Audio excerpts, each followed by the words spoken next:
नमस्कार, मी अजिंक्य भातंब्रेकर. तुम्ही पाहताय न्यूज 18 लोकमत. महत्त्वाची बातमी सुरुवातीला आपण बघूया. मुख्यमंत्री एकनाथ शिंदेंनी आरेमधील मेट्रो कारशेडच्या कामावरची स्थगिती उठवलेली आहे. त्यामुळे आता कारशेड आरेमध्येच होणार असल्याचं स्पष्ट झालंय.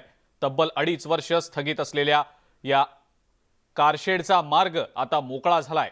नोव्हेंबर 2019 मध्ये महाविकास आघाडी सरकार सत्तेवर येताच तत्कालीन मुख्यमंत्री उद्धव ठाकरे यांनी पहिल्याच दिवशी आरे कारशेडच्या कामाला स्थगिती दिलेली होती. कारशेड आरेऐवजी कांजूरमार्गमध्ये नेण्याचा निर्णय ठाकरे यांनी घेतलेला होता. मात्र या जागेच्या मालकीवरून केंद्र सरकार आणि राज्य सरकार यांच्यातला वाद उच्च न्यायालयात गेला. कारशेडच्या कामाला स्थगिती दिल्यानं गेल्या 2.5 वर्षांपासून हा प्रकल्प रखडलेला आहे.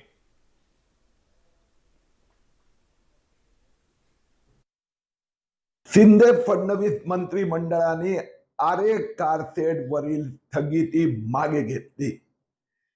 मी शिंदे साहेब फडणवीस साहेबांचं मुंबईकरांच्या वतीने अभिनंदन करतो, धन्यवाद देतो. आता आरे कारशेडचं काम जोरात सुरू होणार आणि 12 महिन्यात कुलाबा मेट्रो रुळावर धावत सुटणार आणि बाकी मेट्रोचं काम पण आता जलद गतीने पूर्ण होणार.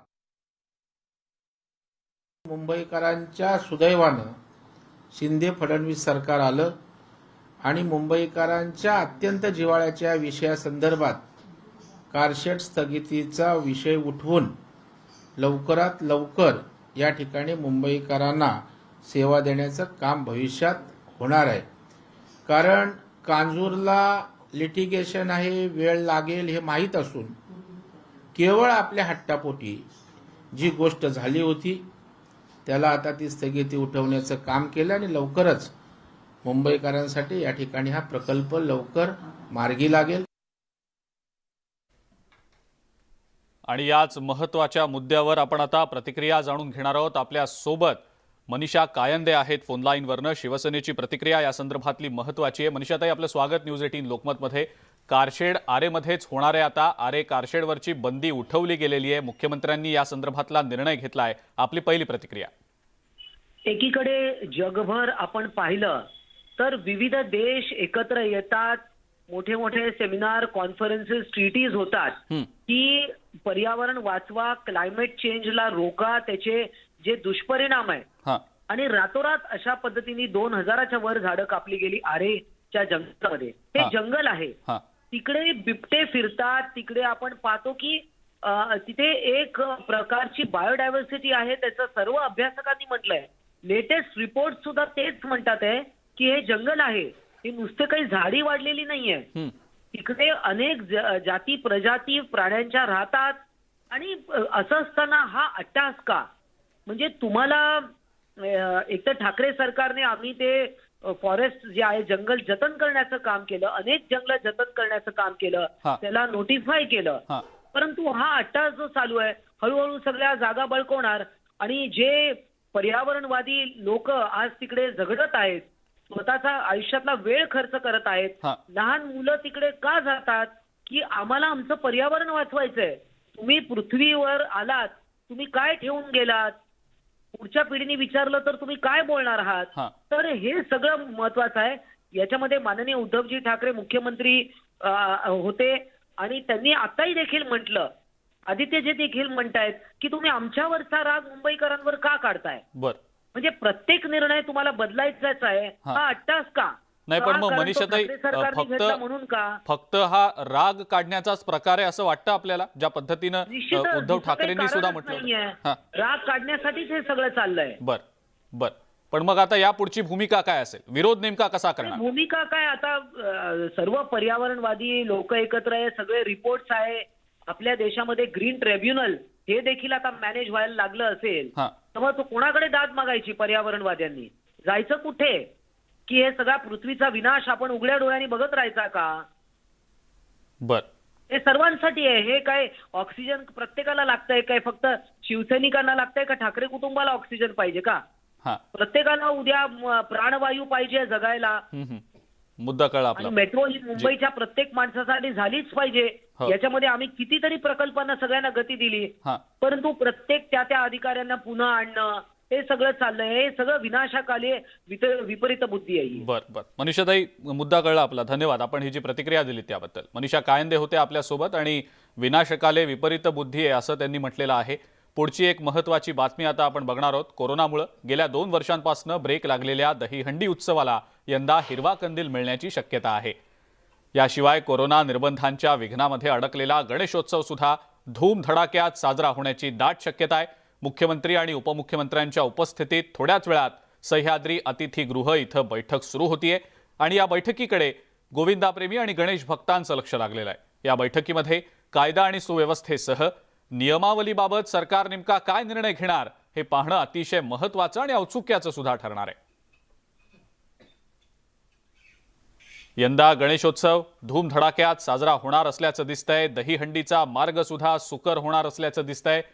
या अनुषंगानं मुख्यमंत्री आणि उपमुख्यमंत्र्यांची सह्याद्री अतिथीगृहावर थोड्याच वेळात बैठक सुरू होणार आहे. या उत्सवांना धूमधडाक्यात साजरं करण्याच्या अनुषंगानं नेमके काय निर्णय घेतले जातात सरकारकडून हे पाहणं अतिशय महत्त्वाचं ठरणार आहे. याच संदर्भातली अधिक माहिती आपण जाणून घेणार आहोत. तुषार रुपनवर आपला प्रतिनिधी आपल्या सोबत आहे सध्या. तुषार, काय नेमकी माहिती? अजिंक्य, थोड्याच वेळात सह्याद्री अतिथीगृह येथे मुख्यमंत्री आणि उपमुख्यमंत्री यांच्या उपस्थितीमध्ये गणेशोत्सव, दहीहंडी उत्सव, मोहरम या उत्सवासंदर्भामध्ये महत्वपूर्ण अशी बैठक होणार आहे. कारण की येणाऱ्या काळामध्ये मुंबईसह नाशिक, पुणे महानगरपालिका होणार आहेत. या पार्श्वभूमीवरती हे सर्व सण धूमधडाक्यामध्ये साजरे होतात का याकडे पाहणं महत्वाचं ठरणार आहे. कारण की गेली 2 वर्ष गणेशोत्सव असेल किंवा दहीहंडी उत्सव असेल ह्याला ब्रेक लागला होता. मात्र हे उत्सव प्रामुख्याने या मुंबई, पुणे, नाशिक, नागपूर ज्या शहरांमध्ये धूमधडाक्यात साजरे होत असतात.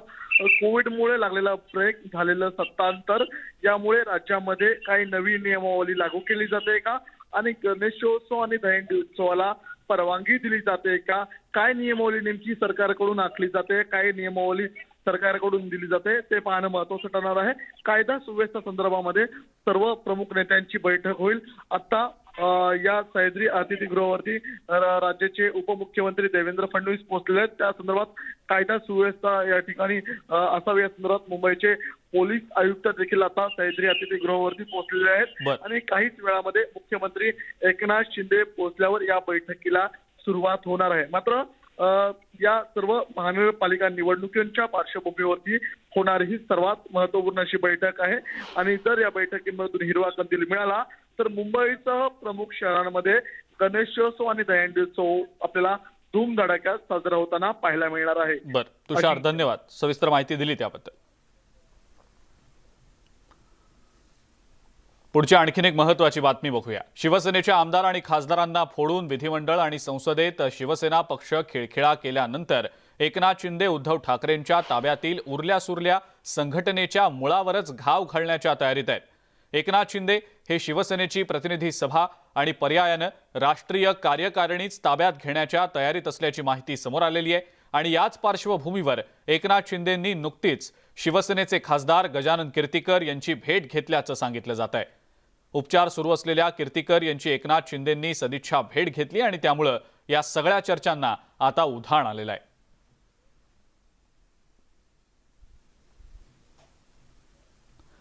राज्यातल्या सत्ता संघर्षादरम्यान माजी मंत्री आणि शिवसेनेचे आमदार आदित्य ठाकरे यांच्या 3 दिवसीय शिवसंवाद यात्रेला भिवंडीमधून सुरुवात झाली. मुंबईतल्या सभांना जोरदार प्रतिसाद मिळाल्यानंतर आजपासून महाराष्ट्रातील जनता आणि शिवसैनिकांशी संवाद साधण्यासाठी आदित्य ठाकरेंची ही शिवसंवाद यात्रा सुरू झाली. पैठण, गंगापूर, नेवासा इथं शिवसैनिकांना मार्गदर्शन केल्यानंतर शिर्डीमध्ये शिवसंवाद यात्रेच्या पहिल्या टप्प्याचा समारोप होईल. शिवसैनिकांवर विश्वास ठेवायचा नाही तर कोणावर ठेवायचा विश्वास? जे गेले ते मुळात त्यांच्या अंगात शिवसेना कधीच नव्हती, रक्तात शिवसेना कधीच नव्हती. कारण जर शिवसैनिक असते ते तर हिमतीने उभे राहिले असते. कारण हे स्वतःला कधी कधी मी बघतोय काही इंटरव्ह्यूज मध्ये वगैरे बोलतात आम्ही उठाव केला, आम्ही बंड केला. उठाव आणि बंड हा मुळातच नव्हता. ही गद्दारी होते आणि गद्दार म्हणूनच शिक्का घेऊन त्यांच्या माथ्यावर फिरणार होते. पुढची आणखीन एक महत्त्वाची बातमी आपण बघणार आहोत. सोनिया गांधी यांची ईडी चौकशी सुरू झालेली आहे. 3 सदस्यांची टीम सोनिया गांधींची ईडी चौकशी करतेय. ज्या टीमनं राहुल गांधींची चौकशी केली तीच टीम आता नॅशनल हेराल्ड प्रकरणामध्ये सोनिया गांधींची चौकशी करतेय. ईडीच्या अतिरिक्त संचालक मोनिका शर्मा या टीमचं नेतृत्व करतायत. सोनिया गांधी यांच्या समोर ईडीच्या अधिकाऱ्यांनी त्यांच्या प्रकृतीबाबत विचारणा केली. सोनिया गांधींना विचारण्यात आलं की तुम्ही तुमचं वक्तव्य देण्यास योग्य आहात का. सोनिया गांधी यांची संपूर्ण चौकशी कॅमेऱ्यात रेकॉर्ड होतीये.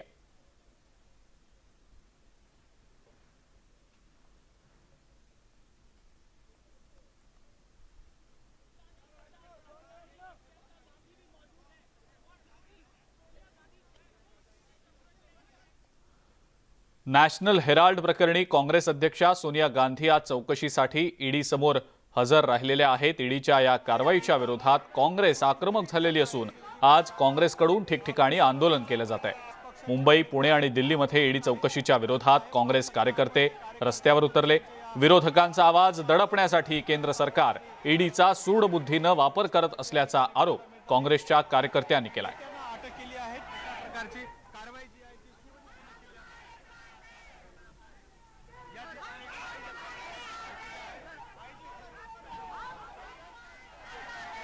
मात्र आक्रमकतेने या ठिकाणी आपली लढाई लढत आहे.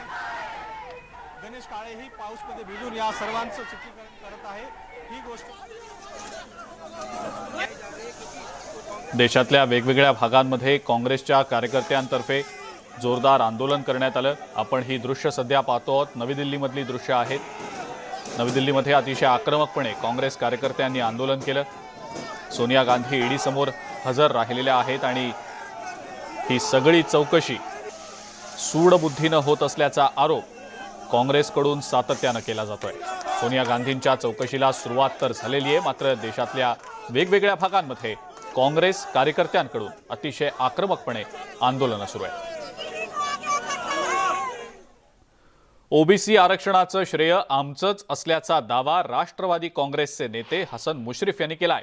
ग्रामविकास खात्याच्या माध्यमातून सर्वेक्षण झालेलं असून कोल्हापूरसह काही जिल्ह्यांमध्ये फेरसर्वेक्षण करण्याची गरज असल्याचं त्यांनी म्हटलंय. त्याचबरोबर लोकसभेसाठी मी इच्छुक नाही, मात्र पक्षानं जर आदेश दिला तर लढायला तयार असल्याचंही त्यांनी म्हटलं. निवडणुकीला अजून 2.5 वर्षांचा कालावधी शिल्लक असला तरी मी रोजच तयार असल्याचा दावा सुद्धा त्यांनी केलेला आहे.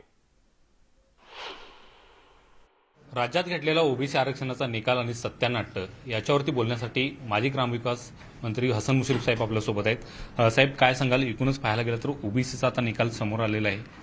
बांटी आयोगाचा जो अहवाल आहे तो आता स्वीकारला गेलेला आहे. काय सांगाल? तुमच्या खात्याच्या मार्फत या अहवालाचं संकलन करण्यात आलं होतं.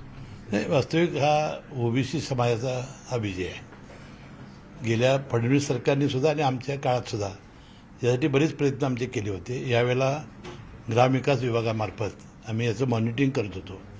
महाविकास आघाडी सरकारनं बांटी आयोग नेमला आणि बांटी आयोगाचा अहवाल हा जुलैच्या पहिल्या आठवड्यामध्ये प्राप्त होणं आवश्यक होतं. तोपर्यंत आपलं सरकार गेलं आणि हे शिंदे फडणवीसचं सरकार आलं आणि त्यांच्या काळात ते झालं.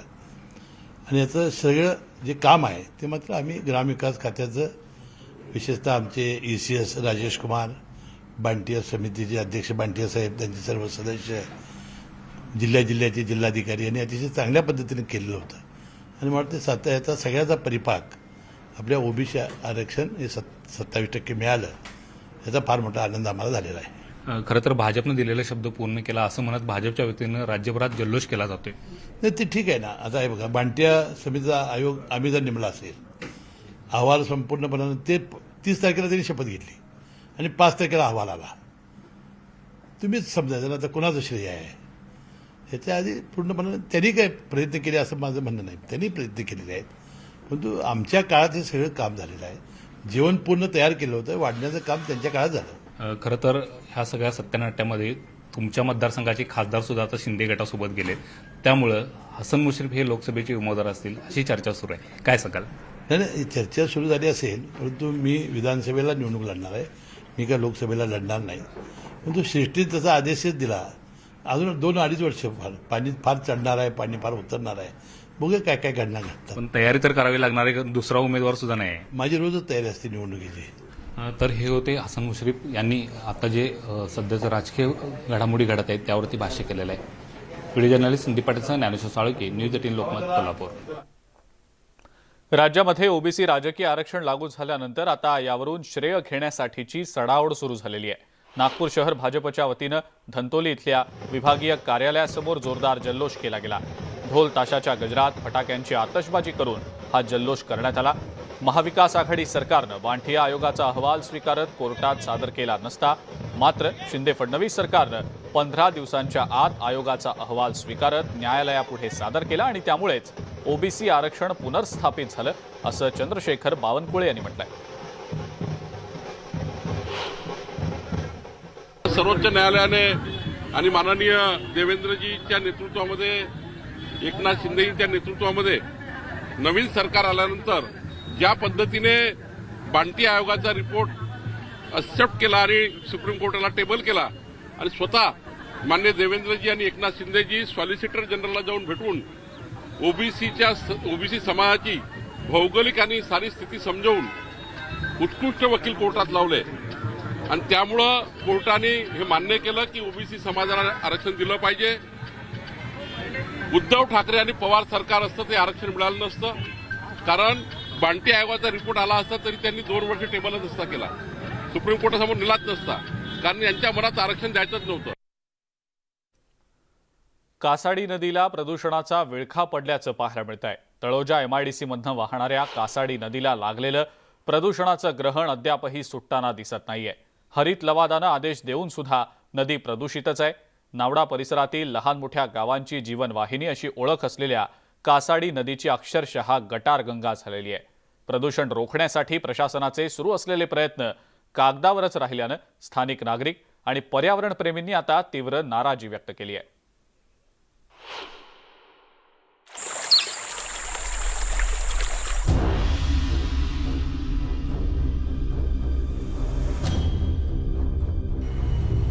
तळोजा एमआयडीसीमध्ये प्रदूषणाचा कहर. जलप्रदूषणामुळे स्थानिक हैराण. जलप्रदूषणामुळे कासाडी नदीचा बनला नाला. प्रदूषणामुळे मच्छीमारांवर उपासमारीची वेळ. एमआयडीसी एमपीसीबी बोर्डाला जाग कधी येणार? कासाडी नदी मोकळा श्वास कधी घेणार? तळोजामधील एमआयडीसी भागातली ही कासाडी नदी. या नदीची दुरावस्था पाहून हिला नदी म्हणावं का असा प्रश्न नक्कीच पडू शकतो. रसायन मिश्रित पाणी सोडल्यामुळं कासाडी नदीची ही अवस्था झालेली आहे. कासाडी नदी प्रदूषित झाल्यामुळं स्थानिक मच्छीमारांवर संक्रांत आली आहे. कासाडी नदीच्या संवर्धनासाठी आय लव्ह कासाडी नदी आणि सेव्ह कासाडी रिव्हर या नावानं मोहिमाही सुरू झाल्या. मात्र अधिकाऱ्यांच्या दुर्लक्षामुळं ही नदी शेवटचा श्वास घेतेय. कोल लोकांचं या प्रदूषणामुळे एवढं नुकसान झालं आहे का तुम्ही त्याचं मोजमाप घेऊ शकत नाही. कारण मच्छी आपण स्वतः तरी खातो आणि विकायला पण असतो, पण आता ती केमिकलची असल्यामुळं कोण घेत पण नाही आणि काहीच नाही. आणि दुसरं, जी आमच्या नदीमध्ये मच्छी होती ती आता ती मच्छी राहिली नाही. कासाडी नदीमध्ये होणारं प्रदूषण थांबवण्यासाठी स्थानिक मच्छीमार आणि पर्यावरण प्रेमींचा लढा गेल्या 15 वर्षांपासून सुरू आहे. त्यांनी प्रदूषण नियंत्रण मंडळासह राज्य सरकारकडे सुद्धा तक्रारी केलेल्या आहेत, परंतु अद्याप सरकारनं याची दखल घेतलेली नसल्याचा आरोप स्थानिक मच्छीमार योगेश पगडेंनी केलाय. कासाडी नदीच्या उजवीकडनं त्या कासाडी नदीचा पात्र येतो, तिथनं डोंगर माथ्यावरून जो येणारा पाणी तुम्हाला पूर्ण डोंगर माथ्याच्या पाण्यासारखा दिसतो. आणि ज्या डाव्या साईडनं ज्या एमआयडीसीचा नाला येतोय, पावसाळी जो नाला आहे त्यामधून पूर्ण तो काळा केमिकलसारखं पाणी दिसत. या केमिकलचा आम्हाला त्रास होतो. कागदावर सर्व व्यवस्थित आहे, पण प्रत्यक्षात ही अशी परिस्थिती आहे. प्रदूषण करणाऱ्या कारखान्यांवर कारवाई करण्यासाठी एमआयडीसी आणि एमपीसीबीचे अधिकारी आपली जबाबदारी झटकताना दिसतायत, एकमेकांकडे अंगुली निर्देश करतायत. कासाडी नदीचं प्रदूषण रोखण्यासाठी IIT मुंबईला DPR तयार करण्याचे आदेश दिल्याची माहिती एमपीसीबीचे प्रादेशिक अधिकारी DB पाटील यांनी दिलेली आहे. कासाडी नदीच्या रिस्टोरेशन वर्कसाठी हे IIT मुंबईला यांना डिटेल प्रोजेक्ट रिपोर्ट बनवण्यासाठी जिल्हाधिकाऱ्यांनी त्यांना ऑफर लेटर दिलेलं आहे. त्या संदर्भात IIT मुंबई यांनी तिथे जाऊन त्यांचं सॅम्पलिंग केलेलं आहे. कासाडी नदीमधील प्रदूषण ही एकमेव समस्या आता राहिलेली नाही. नदीचं अस्तित्वच संपवण्याचे प्रयत्न सुरू झालेत. इथे ज्या पद्धतीनं इल्लीगल डम्पिंग होते, देव न करो याच डम्पिंगच्या सोबत जर घातक रसायनं या भागात जर डंप केली जात असतील तर इथल्या नागरिकांच्या जीविताचं काय असा प्रश्न नक्कीच उपस्थित होतो. तळोजाहून कॅमेरा पर्सन गणेश सोबत तुषार शेटे, न्यूज 18 लोकमत. आणि याच संदर्भात आपण प्रतिक्रिया जाणून घेणार आहोत. राष्ट्रीय हरित लवादाचे मुख्य तक्रारदार अरविंद म्हात्रे सध्या आपल्या सोबत आहेत फोन लाईनवरनं. अरविंदजी, आपलं स्वागत न्यूज 18 लोकमतमध्ये. कासाडी नदीची जी आत्ताची अवस्था झालेली आहे, याला जबाबदार असणाऱ्यांवर नेमकी कारवाई होणार आहे का? काही पावलं या संदर्भातली आता तरी उचलली जात आहेत का? नमस्कार. पहिली गोष्ट तुमचं खरोखर स्वागत करतो 89चं, कारण आज विषय आज आपल्या दृष्टीने पूर्ण राज्यभर फिरतोय. आणि महत्वाचं म्हणजे मी स्वतः 2018 पासून राष्ट्रीय हरित लवाद न्यायालय दिल्ली आणि सुप्रीम कोर्ट दिल्ली इथेशी मी स्वतः याचिका दाखल केलेली आहे का तळोजा MIDC मध्ये जो प्रदूषण होतोय, हा प्रदूषण कासाडी नदीमध्ये टाकल्यामुळे तिथला परिसर आणि मँग्रोव्ह खराब होतोय. आणि विशेष म्हणजे ज्यावेळी कोर्टामध्ये याचिका दाखल केल्यामुळे तिथे CATB प्लॅन हा वर्षानुवर्ष बंद होता. जवळजवळ 10 वर्ष बंद होता असा ॲफिड्यू इंडस्ट्रीनी दिलेला आहे. आणि त्या 10 वर्षाचा 23 MLD हा घातक रासायनिक वायू आज जमीनमध्ये पाणीमध्ये गेल्यामुळे मिश्रित झाल्यामुळे आज तिथल्या परिसरामधले सर्व लोकांचे आरोग्य आणि मँग्रोव्ह हा खराब होणार आहे. त्याच्यामुळे CATB प्लॅन बनवण्यासाठी कोर्टाने NGTने ऑर्डर दिली आणि 70 कोटीचा प्लॅन हा बनवायला सांगितलं. परंतु 70 कोटीचा तो प्लॅन आता गेल्या महिन्यामध्ये कम्प्लीट झालाय. परंतु त्याचं जो ऑक्सिजन टर्बो पंप पाहिजे तो ते बिल काढलं, परंतु तो बसून फेल झालेला आहे असं माझा वैयक्तिक आरोप आहे. आणि त्याच्यामुळे तिथल्या कमिटीवर गुन्हा दाखल व्हायला पाहिजे असे प्रदूषण अधिकाऱ्यांना माझ्या तुमच्या न्यूजद्वारे सांगायची विनंती करतो. अनेक गोष्ट आज त्याच्यामुळे जर मी स्वतः न्यायालयात गेल्यामुळे तिथे CATBचं प्लॅन बनवण्यात आलं. तिथे पार्किंगची व्यवस्था नव्हती, कारण मोठमोठे गॅसेसचे टँकर जशी भोपाळ सारखी परिस्थिती होऊ नये म्हणून तिथेशी. अरविंदजी, आपण आशा करूया आता तुमच्या तक्रारीनंतर तरी तातडीनं काहीतरी पावलं उचलली जातील आणि जे प्रदूषण सध्या होतं या भागात ते प्रदूषण रोखण्यामध्ये यश येईल. पुढची एक बातमी महत्त्वाची बघूया. जगभरामध्ये सध्या डिजिटल कंटेंट क्रिएटर्सची मोठी क्रेज पाहायला मिळते आणि याला भारतही अपवाद राहिलेला नाही. असंख्य सोशल मीडिया प्लॅटफॉर्म्स आणि प्रगत तंत्रज्ञानामुळे शॉर्ट कंटेंट इन्फ्लुएन्सर्स सतत नवनव्या गोष्टींच्या शोधात असतात आणि याला भरभरून मिळणारा प्रतिसाद पाहून नुकतंच फोर्ब्स इंडियानं डिजिटल कंटेंट क्रिएटर्सची टॉप 100 स्टार्सची यादी जाहीर केली आहे. यात भारतातल्या टॉपच्या सोशल मीडिया इन्फ्लुएन्सर्सचा समावेश करण्यात आला आहे.